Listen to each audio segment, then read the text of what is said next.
fêter ce grand jour, de fêter la résurrection de Jésus-Christ. Donc, l'Église biblique baptiste est ravie de vous avoir ce matin. Nous allons commencer, comme c'est notre habitude, dans la prière. Et puis, on va chanter quelques chants pour fêter ce jour merveilleux. Donc, prions ensemble. Merci Père Céleste pour tout ce que tu fais parmi nous. Merci pour cette histoire vraie qui a changé nos vies. Merci pour ton Fils qui a tout donné à la croix, mais qui l'a vaincu contre la mort. Aide-nous ce matin à glorifier ton nom et de proclamer la joie de cette journée, la vérité de ta victoire sur la mort et le péché. Bénis ces instants ensemble, chaque personne ici. C'est dans le nom de Jésus que je prie. Amen. Amen. Levez-vous s'il vous plaît, si ça ne vous gêne pas, pour mieux chanter. On est prêts?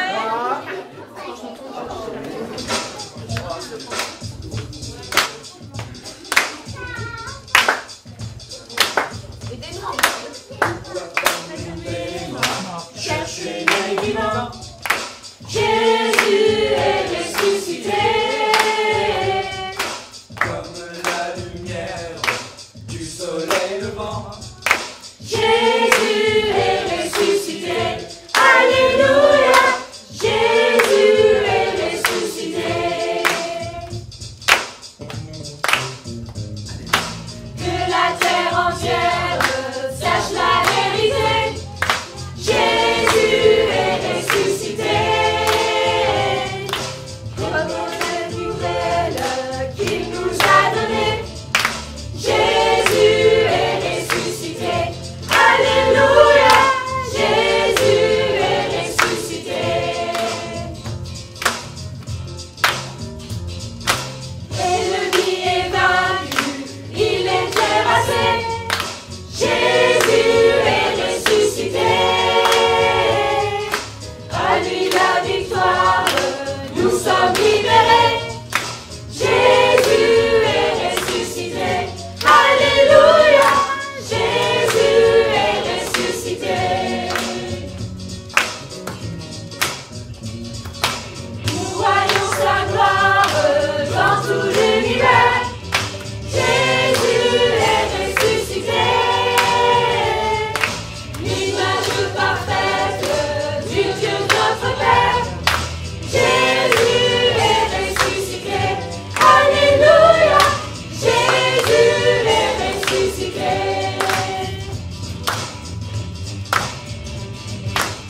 Comment Jésus a vaincu la mort. Jésus est ressuscité.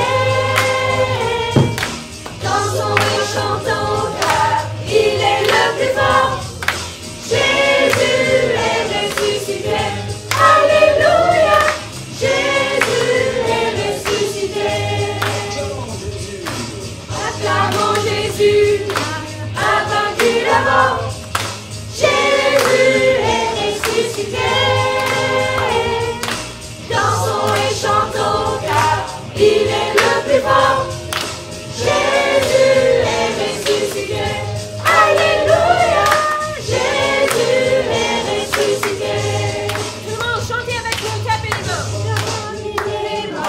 Cherchez les vivants, Jésus est ressuscité. Comme la lumière du soleil levant, Jésus est ressuscité. Alléluia, Jésus est ressuscité. Alléluia, Jésus est ressuscité. Alléluia, Jésus est ressuscité. Jésus est ressuscité. Alléluia, Jésus est ressuscité. Amen. Ça va comme ça. Ça met l'ambiance. Je vais vous demander Je vais demander aux ados de venir devant, s'il vous plaît.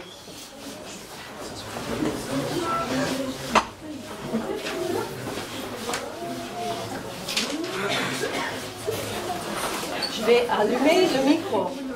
Merci. Oh, c'est bon. Il faut juste éviter C'est encore nous. Alors, cette année, c'est les ados qui ont écrit le sketch de Pâques. Et ça s'appelle le sketch de Pâques. Et c'est l'inspiration ou quoi? On est original, d'accord?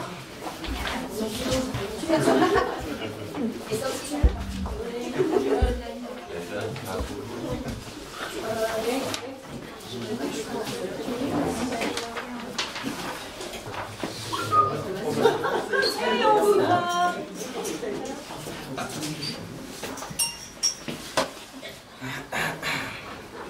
Bon, les amis, cette année, Émile nous a demandé d'écrire une pièce pour Pâques. Oh ouais, trop bien! Mais on va faire quoi? Ben, faut l'écrire. Elle ne va pas apparaître grâce au Saint-Esprit. Oh ouais, trop bien sur Pâques. Qui va faire le lapin de Pâques? Mais non, c'est pas ça, Pâques. Pâques, c'est quand Jésus il a combattu le péché. Genre, Ouais, à peu près. Oh là là là là, attendez. Il me semble avoir une idée. Ok, Voilà. ok. On va... Mais les gars. Alors, ça sera... Attention. Un J pour Jésus.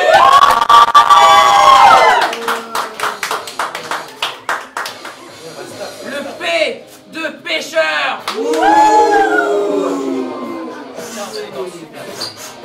Allez.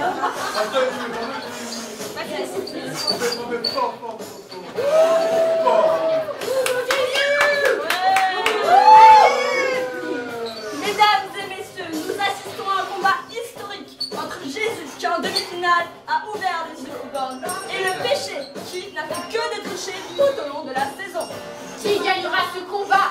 Qui finira vainqueur après tant de combats effectués avec honneur et volonté? Ouais, enfin, pas pour lui.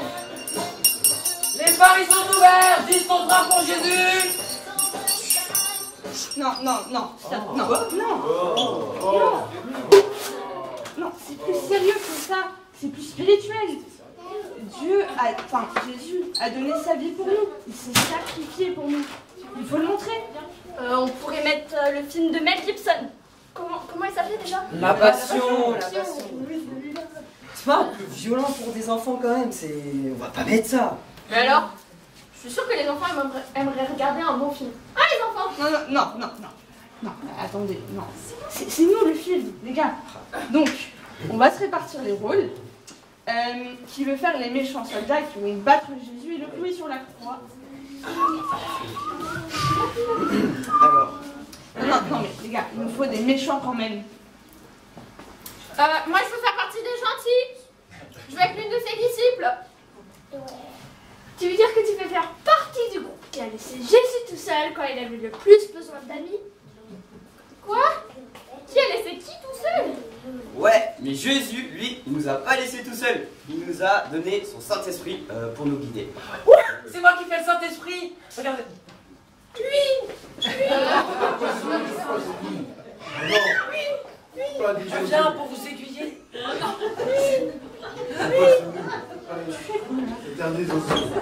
Non. Vous avez pas compris. Vous êtes bêtes, champion. Mais pourquoi ton Saint-Esprit fait le pigeon? Je comprends pas. Non, t'as pas compris. Non, d'accord, ok. En fait, tu vois, dans la Bible, tu sais, il y a un oiseau qui passe quand Jésus se fait baptiser par comment ça s'appelle? Jean-Baptiste. C'était pas un pigeon, à la limite, j'en dis que ça ressemblait à une colombe. T'as pas lu ta Bible? J'ai du mal. On se calme. Bon. Qu'allez-vous faire pour montrer la résurrection de Jésus? C'est la résurrection, on l'a oublié. Pour le but de Pâques.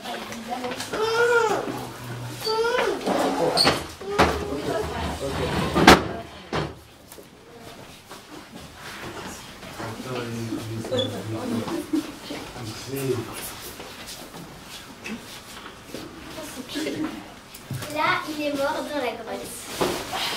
Bon, voilà, c'est bon, continuez. On n'aura pas mieux dans tous les cas.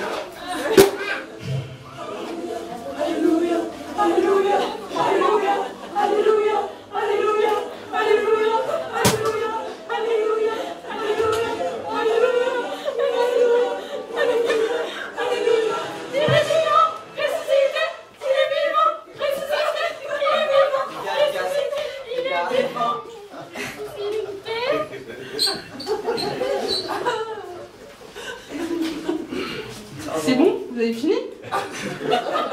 On peut avancer? Bien. Il nous faut des personnages pour le jour de la résurrection. Dans la Bible, il est écrit qu'il y avait 3 femmes qui sont allées au tombeau. Donc 3 femmes? Attends, quoi? Mais non, il a dit qu'il avait tout un groupe de femmes. Alors là, vous vous trompez tous les deux. Il n'y en avait qu'une seule. Et c'est Marie de Magali. Non. Marie du Maroc. Ah non, le mémotechnique, c'est quoi? La vanille. De Madagascar. Non, c'est vraiment pas ça. Ok. Il y avait des femmes, on a compris, mais combien? Qui a raison? Une Moi, il avait tout un groupe de femmes. Attendez. Je sais comment on peut savoir. On demande à Antoine. Oui, mon frère Antoine. C'est un homme. T'approches dans la rue. On te demande combien de femmes vous trouvez au tombeau. Pardon, mais combien de femmes ont découvert au tombeau?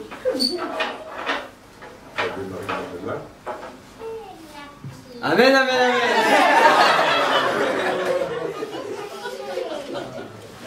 Bref, on va le laisser tranquille, il ne fait pas partie de la pièce. Laisse-le. Donc, quelques femmes, on ne sait pas combien, ont trouvé le tombeau. Ensuite, Elles ont vu un ange. oui, Marc semble dire qu'il y avait 2 anges. Oh là, mais non, il n'y avait qu'un seul ange. Un seul ange. Stop! C'est moi qui fais l'ange! Pourquoi chercher parmi les morts celui qui est vivant? Il n'est pas ici, mais il est ressuscité!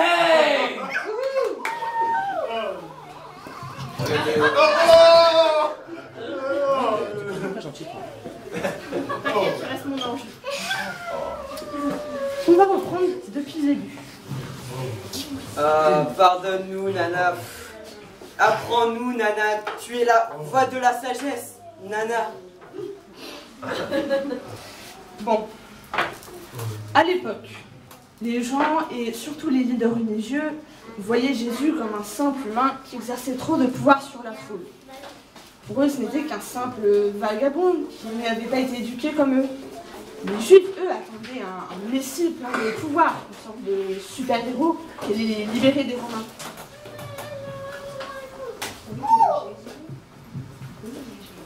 Oui, mais Jésus est venu pour sauver tout le monde de leurs péchés, pas pour être le roi du monde physique.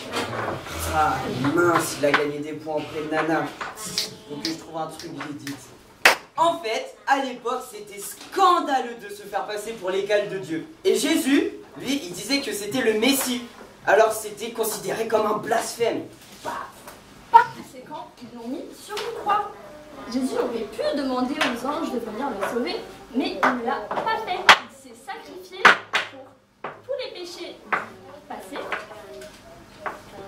et du présent. Et du futur. Attendez. Comment ça pour les péchés de tout le monde? Ça veut dire quoi ça? Ça veut dire que Jésus a payé le salaire du péché. Et le salaire du péché, c'est la mort. Mais le don gratuit de Dieu, c'est la vie éternelle en Jésus-Christ, notre Sauveur. Jésus-Christ s'est offert en sacrifice pour le pardon de nos péchés. Et non seulement des nôtres, mais aussi du monde entier. Oui, et si Jésus est venu enlever nos péchés, c'est parce qu'il n'avait pas de péché en lui. C'est pour ça qu'il était le sacrifice parfait. Donc après sa mort, on l'a mis dans une grotte où il est resté pendant 3 jours. Et 3 jours après, il est revenu à la vie. Il a dit qu'il allait revenir à la vie 3 jours après et il est revenu à la vie. Il a fait ressusciter le 3e jour. Ah! Et c'est pour ça qu'on fait Pâques. Voilà. Bon, les gens, alors, les jeunes, ça y est, cette pièce de Pâques, c'est fini? C'est bon? Il n'y a rien d'autre? Je démissionne.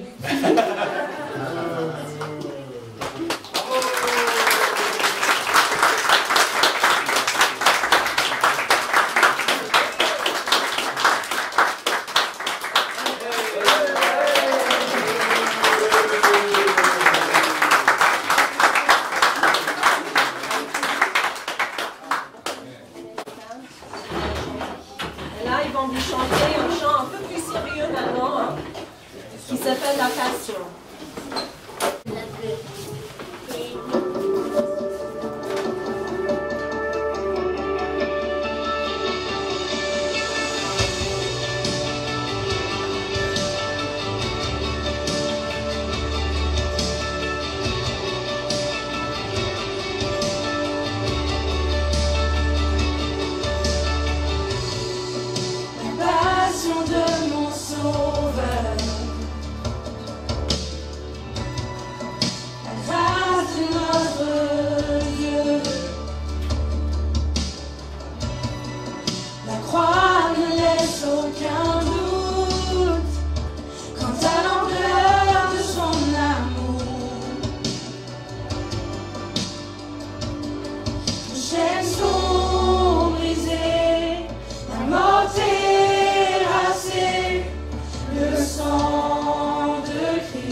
Merci beaucoup aux ados, c'était super. Je pense le sketch, excellent, bravo. Mais maintenant, qui est un enfant, moi je suis toujours un enfant, mais je parle aux plus jeunes, comme toi, Johan. Je vois Ellie, Kane, Eva, est-ce qu'il y a des autres? Qui aimerait être un enfant? Ok, peut-être je vais lui demander plus tard pour m'aider. Parce que pour moi, les enfants sont très importants. Est-ce que vous êtes d'accord? Oui? Oui. Oui, ok, c'est bien. Parce que Pâques, c'est pour les enfants, pas seulement pour les adultes. Est-ce que vous aimez le chocolat? Oui. Est-ce que vous avez bien reçu quelques chocolats aujourd'hui? Oui. Non? Oui. Ok, tu dois dire encore. Oui? Oui. Ah, c'est bien. Mais Pâques, c'est même plus important que les chocolats, tu vois? Mais on va parler un petit peu sur Pâques avec les grandeurs. Et chaque enfant, et peut-être quelques adultes, ou même Canon, il est très mature, mais peut-être il peut nous aider. Non? On va ouvrir une heure pour penser à une petite partie de l'histoire de Pâques. Ok? Donc, on va voir. Le premier, je vais vous donner un indice. Il y a peut-être un animal qui fait beaucoup de bruit. C'est un lion dans l'histoire. Non? Est-ce qu'il y a un autre animal dans l'histoire de Pâques? Ok, qui va? Tu veux l'ouvrir, Johan? Tu vas voir. Ok, tu peux l'ouvrir? C'est quoi ça? C'est quoi? C'est un mouton? Un âne. Un âne! Ah, est-ce que tu as un âne au chocolat cette année? Non, mais l'âne, c'est un personnage très important pour Pâques. Mais le plus important, c'était la personne qui était sur l'âne, ou un ânon. C'était le début de la semaine de Pâques. Il s'appelle le jour des rameaux, c'était le dimanche dernier. Jésus est entré dans une grande ville qui s'appelle Jérusalem. Et toutes les personnes ont dit quelque chose. Écoutez-moi, tu peux le dire. Hosanna. Tu peux le dire. Hosanna. Hosanna. Hosanna. Hosanna. Et tout le monde, Hosanna, Hosanna, Hosanna. Et il y a quelque chose d'autre dedans. C'est quoi ça? C'est très petit. En Californie, c'est plus grand que ça, non? Oui, les palmiers, les branches de palmiers. Et ils ont agité. Hosanna, ça veut dire Dieu sauve. Tu peux dire ça. Dieu sauve. Dieu sauve. Dieu sauve. Notre sauveur arrive. C'est Jésus. Il est notre. Oui, il est le roi. Ok, merci. Le deuxième. Qui va l'ouvrir? Hop, là, il doit disparaître. Ok, Annie. Tu peux l'ouvrir? Ah, c'est quelque chose de très différent. Merci. On avait la célébration avec Hosanna, Hosanna. Maintenant, c'est Jésus avec ses amis, les disciples. Ils prenaient un repas et il y avait une verre, une coupe. Et dans le coupe, il y avait du vin. Et il disait, c'est très triste, il disait, c'est mon sang, c'est comme mon sang. Et je vais verser mon sang pour pardonner les péchés, ceux qui font du mal, l'humanité. Et Jésus, il dit, je vais mourir pour toi, et toi, et toi, et vous tous. Et le lendemain, il a donné sa vie sur la croix. C'était vrai. Donc, mais est-ce que les disciples ont bien compris? On dit, oh, c'est Jésus, il a un moment spirituel. Mais c'est la réalité. Il a donné sa vie le lendemain. Ok, troisième. Ok. Ah, c'est pas exactement ça. C'est, qu'est-ce que c'est en français? Mesure. Un mètre. Un mètre. Ok, mais je ne pouvais pas trouver une corde. Donc, le soir, après le repas, comme je l'ai dit, c'est mon sang. C'est comme mon sang. Il est allé avec ses disciples. Venez avec moi. Pierre et Jacques et qui l'autre? Jean. Venez, venez. On va prier. Mais ils ont dormi. Mais après, il dit, réveillez-vous. C'est l'heure de mon arrêt. Parce qu'il savait qu'il doit mourir. Avec ça, j'ai besoin de... Ok, Martha, prends ça. Ok, tu veux venir, Eva? Ok. Regardez.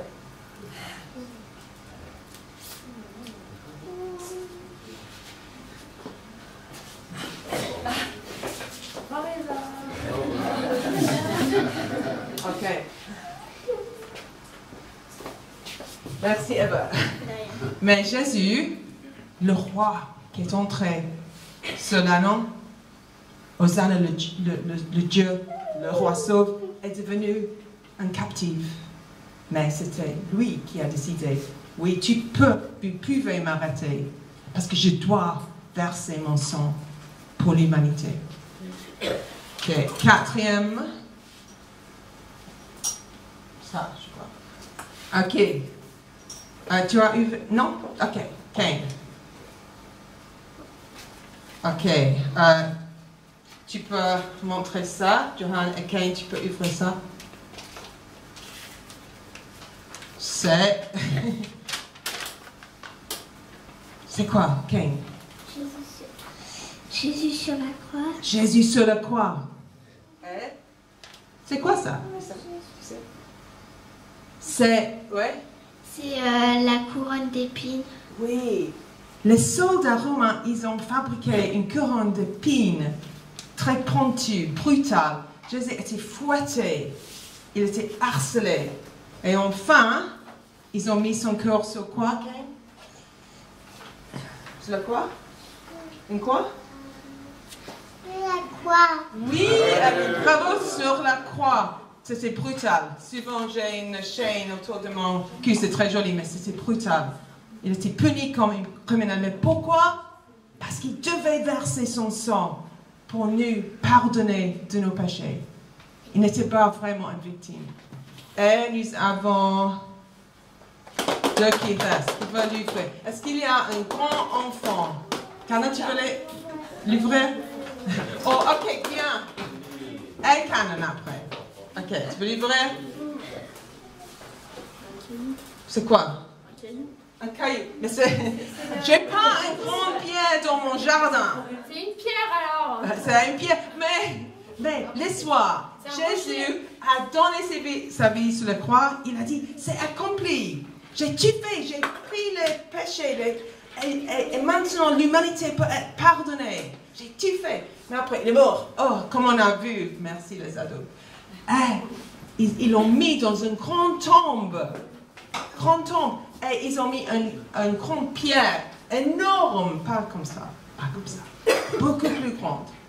Et Jésus restait dans le tombe vendredi soir, samedi. Mais dimanche matin, c'est le jour de Pâques. Qu'est-ce qui se passe le jour de Pâques? Jésus est ressuscité. Ouais. Et qui? Très bien. Tout le monde. Jésus. Jésus est ressuscité. Et tout le monde peut dire Jésus est ressuscité. Ouais. Et on avait le dernier canon. C'est qui? C'est qui? C'est Jésus. Un ange. C'est Jésus. Wow. Un ange. Mais l'ange n'était pas comme ça. Grand, guerrier, messager de Dieu. Et le messager a dit que... Est-ce que tu as mon portable? J'ai un verset. C'est le verset. Il a dit, ne soyez pas effrayés, vous cherchez Jésus de Nazareth. Celui qu'on a cloué sur la croix, il est revenu de la mort à la vie. Il n'est pas ici. Regardez, voici l'endroit où on l'avait déposé. Et l'ange a montré à Marie aux femmes, 2, 3, 1. Je vais vous donner tous ça. Et qu'est-ce qu'ils ont vu dans le temple? Tu peux l'ouvrir? Tu peux l'ouvrir? Bravo. Tout le monde? Tu peux l'ouvrir? Oh. Ouvre-le. Ok, 1, 2, 3. Et montrez à tout le monde. 1, 2, 3. Qu'est-ce qu'on voit? C'est vide. Pourquoi c'est vide? Parce que Jésus est vivant. Il n'est plus là. Il a triomphé. La mort, c'est rien pour Jésus. Merci Jésus. Ok, tu peux dire merci Jésus. Merci Jésus. Merci Jésus. Merci Jésus. Merci Jésus. Merci Jésus.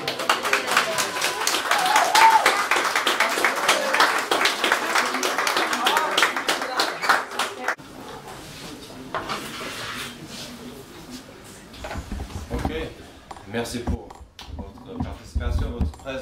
commence jusqu'ici. Nous allons regarder quelques idées liées à ce jour magnifique. Étant la Pâque, étant un de nos cultes le plus grand de l'année, et en plus de gens, plus d'invités ici pour ce grand jour, il est normal donc que nous posons quelques questions. Il est capital que nous posions quelques questions comme si ce jour s'agit d'une enquête. Et donc nous allons, bien sûr, nous devons parler de QQOQCCP. Bien sûr. Mais quoi, vous me dites? Et puis si vous dites quoi, ça c'est le deuxième. Quoi, c'est la deuxième lettre. Peut-être vous savez de quoi je parle.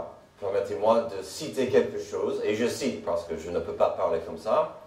Ça veut dire qui, quoi, où, quand, comment, combien, pourquoi est un sigle résumant une méthode empirique des questionnements d'origine aristotélicienne. Sa simplicité, son caractère logique et systématique en font un cadre descriptif d'analyse classique. Et puis, si vous êtes fan de certains romans qui résument et aident avec des meurtres comme Hercule Poirot ou Sherlock Holmes, cette église a une faiblesse pour Tintin, tous ces gens vont poser de telles questions. Ce concept est notamment utilisé en journalisme. En anglais, cette méthode est abrégée en 5 W's. Who, what, where, when and why. Les 5 W sont particulièrement utilisés en agence de presse qui exigent que les réponses aux 5 questions soient données dès le début de la dépêche, ce qui permet un découpage d'informations par priorité. Cette méthode est également utilisée de façon courante dans l'éducation pour l'étude des documents. Donc pour vous, les jeunes ados qui essaient de faire entrer de l'information, vous allez entendre ces questions. Donc vous comprenez. Le qui, le quoi, le où, le quand, le comment, combien, pourquoi.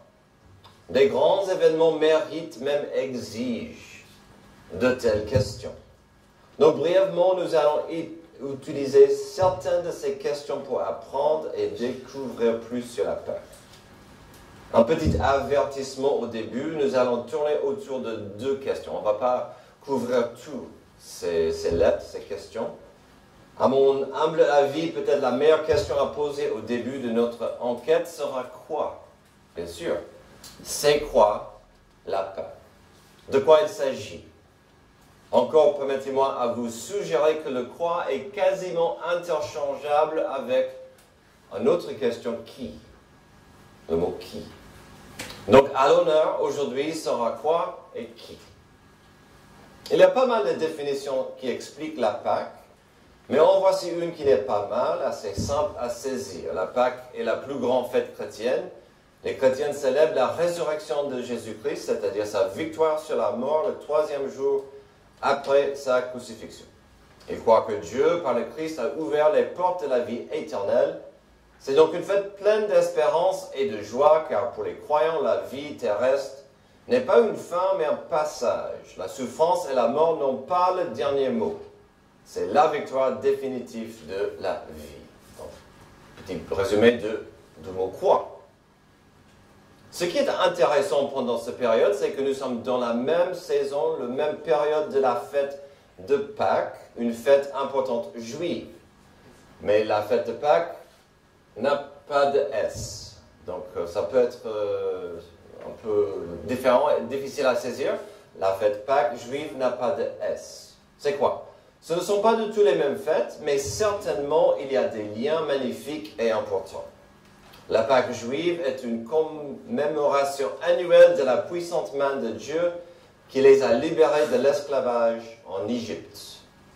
Le premier soir en question, ils devaient sacrifier un agneau sans défaut et mettre le sang sur les montants de porte. C'était un signe d'obéissance et de la foi pour accepter la protection contre la main de Dieu qui allait frapper et délivrer le peuple de l'esclavage d'Égypte. Depuis cette nuit terrible, chaque année pendant cette fête, les Juifs mangent un agneau pascal pour fêter leur délivrance. Nous ne sommes pas ici aujourd'hui pour vraiment étudier la Pâque juive, mais en même temps, elle va nous aider à mieux comprendre la question importante de qui.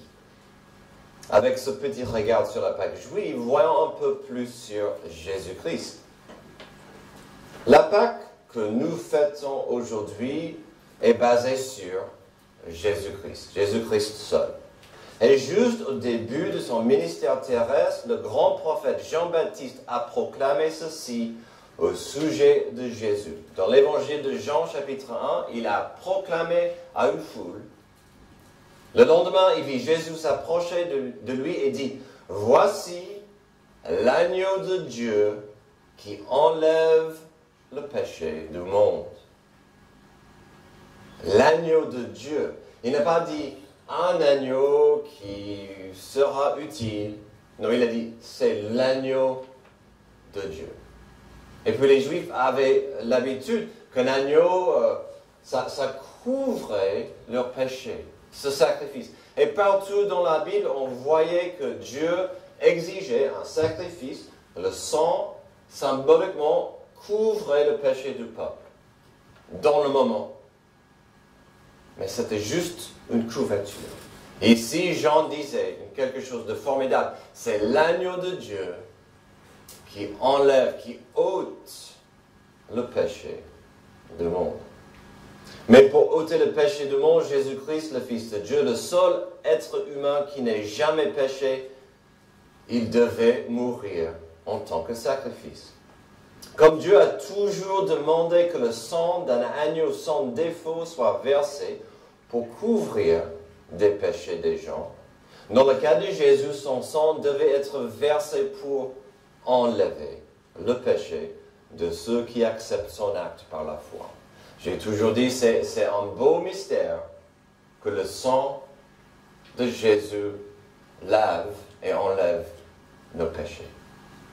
Oui, donc il est dur, il est difficile de penser ou même accepter que Jésus-Christ est mort pour nous, à notre place. La Bible explique que cela était un acte d'amour pour nous et un acte d'obéissance pour satisfaire la justice de Dieu. Il y a deux petits passages dans le même chapitre, Romains chapitre 5, qui expliquent clairement cette idée. Les versets 7, 8 et puis le 18. À peine mourrait-on pour un juste. Quelqu'un peut-être mourrait-il pour un homme de bien. Mais Dieu prouve son amour envers nous en ce que lorsque nous étions encore des pécheurs, Christ est mort pour nous. Parfois, je vous pose la question. Si vous êtes honnête avec vous-même, vous faites une liste des gens pour qui vous êtes prêts à mourir. La liste devient très courte, à mon avis. Je sais que la mienne est assez courte. Mais ce passage dit que Jésus est mort pour tout le monde. Le verset 18. Ainsi donc, comme par une seule offense, la condamnation a atteint tous les hommes, de même par un seul acte de justice, la justification qui donne la vie s'entend à tous les hommes. Donc il parle de Jésus à la croix, qui a pris nos péchés sur lui. Il a pris la justice de Dieu sur lui, pour que nous ne souffrions pas en enfer. Alors si nous fêtons avec tant de joie la Pâque, c'est parce qu'il y a une compréhension que Jésus-Christ a donné sa vie pour nous à la croix. Dans le contexte de notre mot « qui », parlons un moment de qui était là devant la croix. Qui était là? Devant la croix se trouvait pas mal... excusez-moi. Oui, alors bien sûr, nous allons parler de la croix. Ça nous aide bien sûr à répondre à la question classique de où. C'était Jérusalem où l'histoire principale de la passion et la résurrection de Jésus s'est déroulée. Mais revenons au mot « qui ». À part Jésus, qui était là? Et est-ce que c'est important de voir qui était devant la croix? J'aimerais vous montrer aujourd'hui que devant la croix de Jésus étaient plusieurs tranches de humanité. Devant la croix se trouvaient pas mal d'attitudes que nous pouvons toujours trouver aujourd'hui. C'était probablement peu confortant, mais Jean 19 nous dit que devant la croix se trouvait Marie, la mère de Jésus, et Jean, un de ses 12 disciples. C'était courageux pour Jean d'être là devant la croix, parce que les disciples pensaient qu'ils étaient des fugitifs. Et franchement, on va en parler tout à l'heure, mais tous les disciples, à un moment donné, ils ont fui. Ils ne pouvaient pas rester auprès de Jésus. Ils ont abandonné Jésus parce qu'ils avaient peur. Donc même, on avait des fidèles devant la croix, mais ils étaient brisés. Ils étaient complètement attristés par la scène. Mais au moins, il y avait quelques fidèles. Qui d'autre? Il y avait, par exemple, des soldats romains qui étaient présents parce que c'était leur boulot d'exécuter des gens, de garder la paix à la scène. La Bible dit que certains soldats étaient si froids et détachés de la souffrance autour d'eux qu'ils ont joué pour voir qui pourrait avoir certains vêtements de Jésus. Ils ont dit, c'est dommage que ce vêtement soit enterré avec lui, on va jouer pour voir qui peut gagner ces vêtements. Donc les gens complètement indifférents. Matthieu 27. Après l'avoir crucifié, ils se partagèrent ses vêtements en tirant au sort, afin que s'accomplisse ce qui avait été annoncé par le prophète. Ils se sont partagés mes vêtements, et ils ont tiré au sort ma tunique. Alors qui d'autre était là? Il y avait bien sûr ceux qui détestaient Jésus le plus, des leaders religieux. Encore en Matthieu 27, les principaux sacrificateurs avec les scribes et les anciens se moquaient aussi de lui et disaient « Il a sauvé les autres, il ne peut se sauver lui-même. S'il est roi d'Israël qui descend de la croix, et nous croirons en lui. » Donc c'était plus que des sceptiques, c'était des gens qui détestaient Jésus, qui voulaient voir sa souffrance. Donc les gens complètement contre Jésus. Aussi, à cette scène horrible, nous trouvons deux malfaiteurs, deux criminels qui méritaient la mort pour leurs crimes. À un moment donné, les deux ont fait comme tout le monde autour, ils ont raillé, ils ont injuré Jésus avec des insultes. Heureusement, pour l'un d'entre eux, il a eu un changement de cœur. Quand il a demandé à Jésus sa miséricorde, Jésus lui a donné une des plus belles phrases qui existent.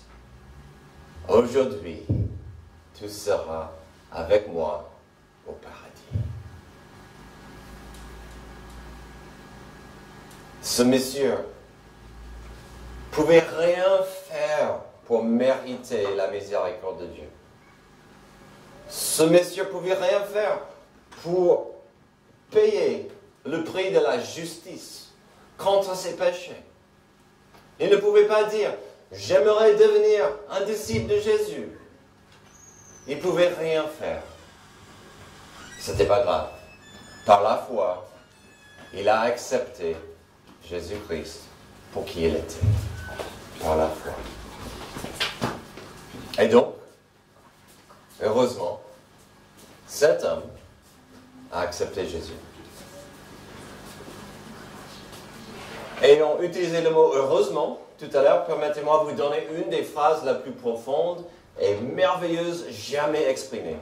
Avec toutes ces tranches de l'humanité devant Jésus, avec la plupart d'entre eux qui se réjouissaient de sa souffrance, et Jésus a dit « Père, pardonne-leur, car ils ne savent pas ce qu'ils font. » Quel amour, quelle compassion.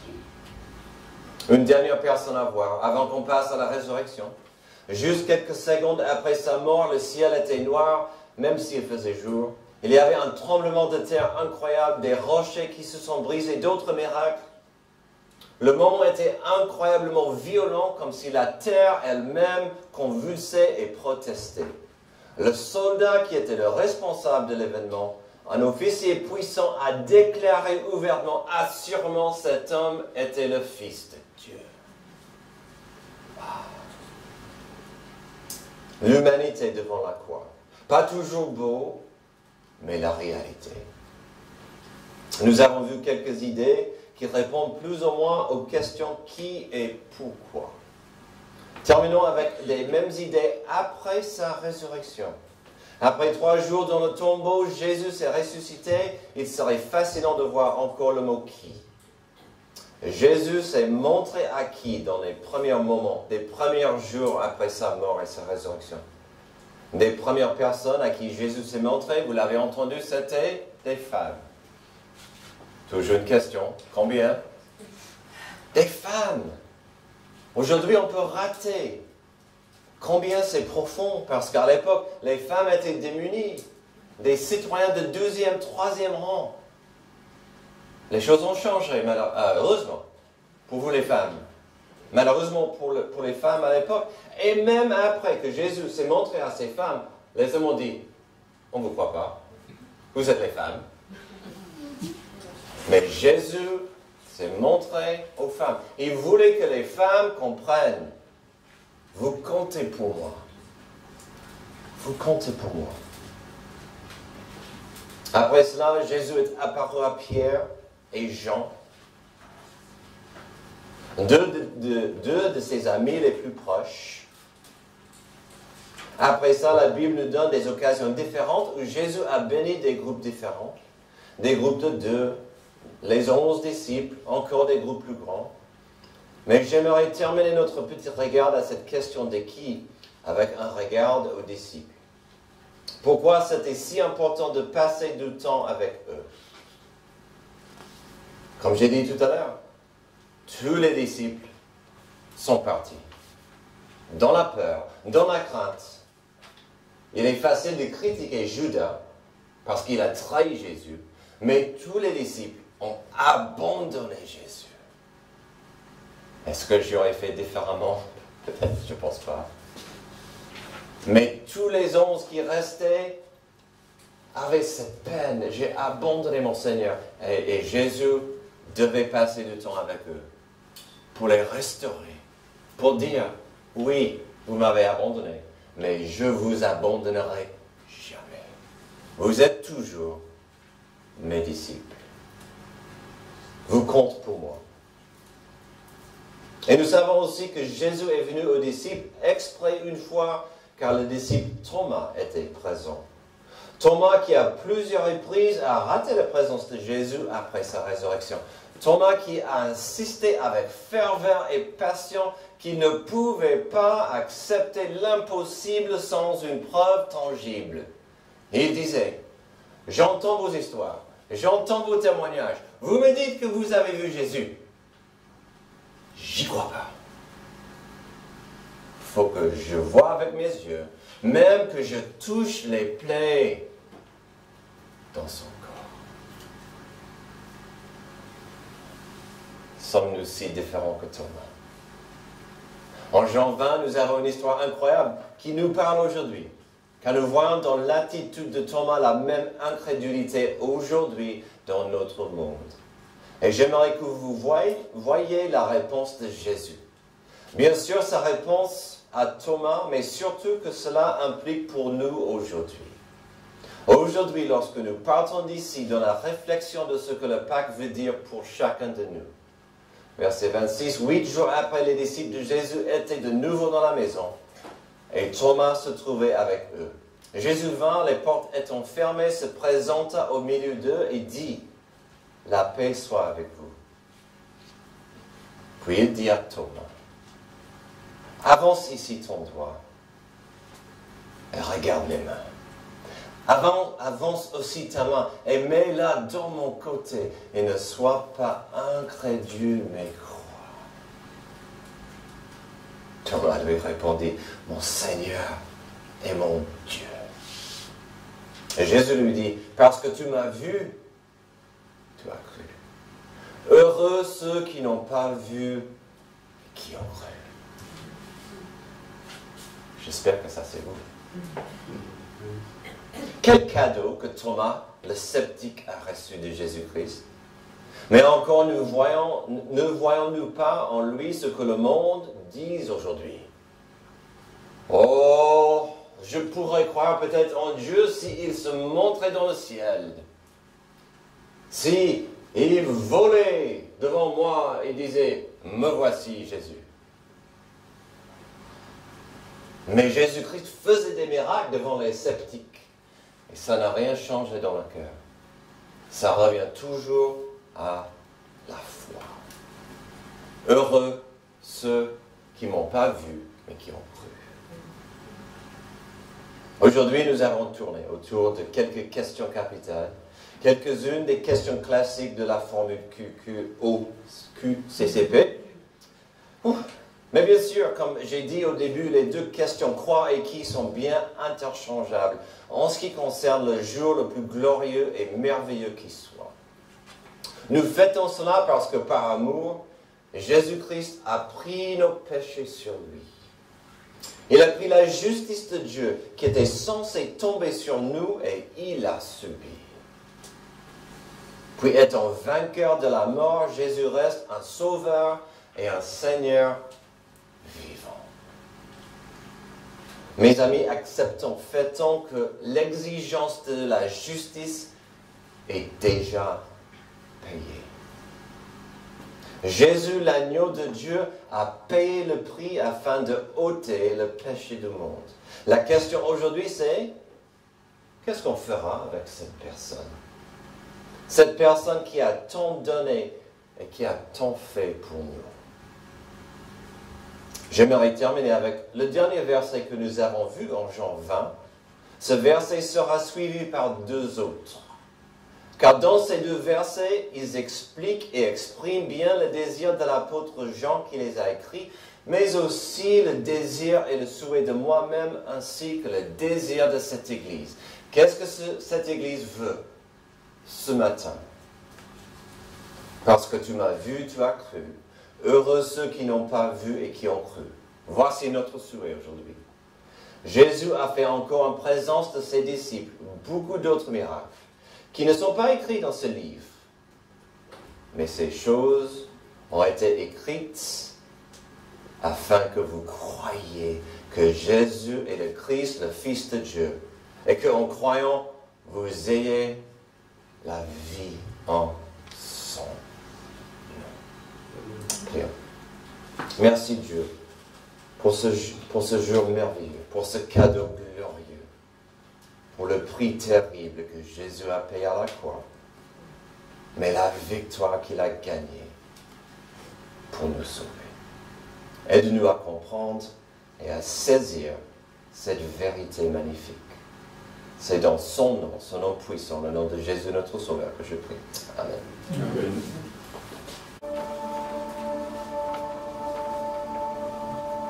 Tu étais là dès la création, Fils unique du Dieu très haut.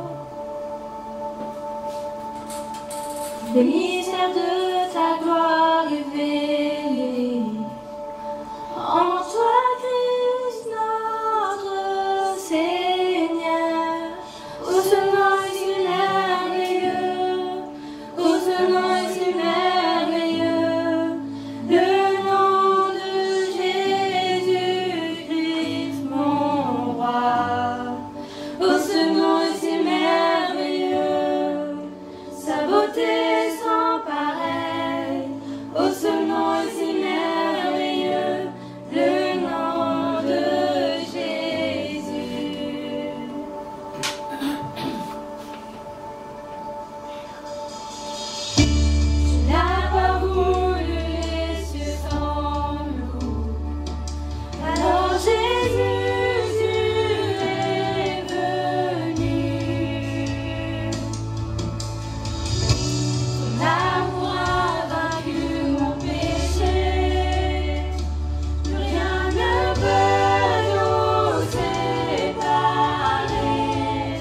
Dieu l'a souverainement élevé et lui a donné le nom qui est au-dessus de tout nom, afin qu'au nom de Jésus, tout genou fléchisse dans les cieux, sur la terre et sous la terre, et que toute langue confesse que Jésus-Christ est Seigneur à la gloire de Dieu le Père.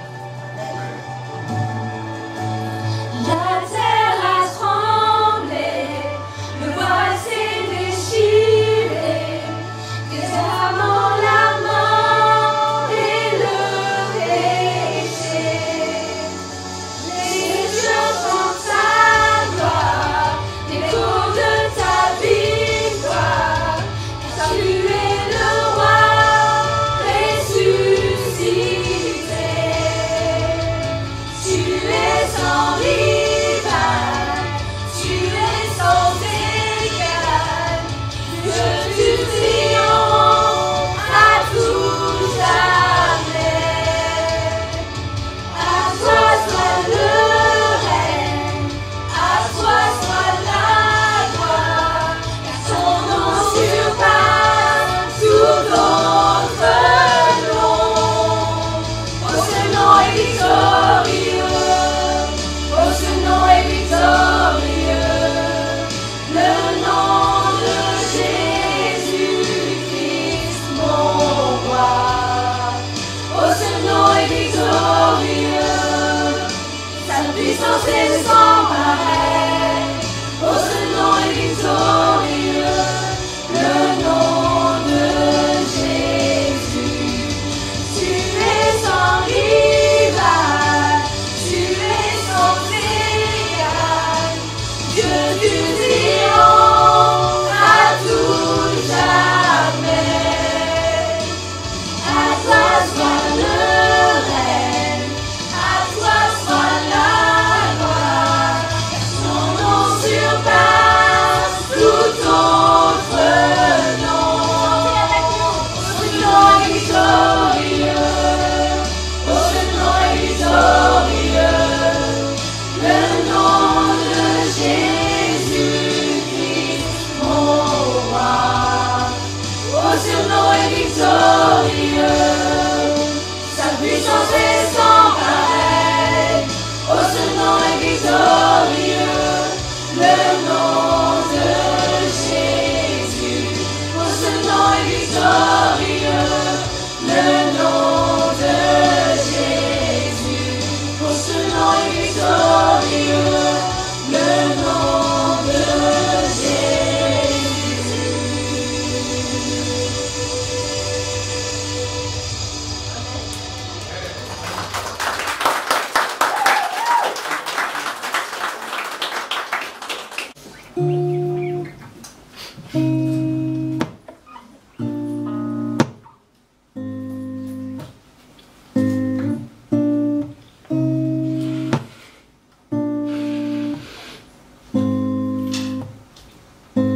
Couronne d'épines,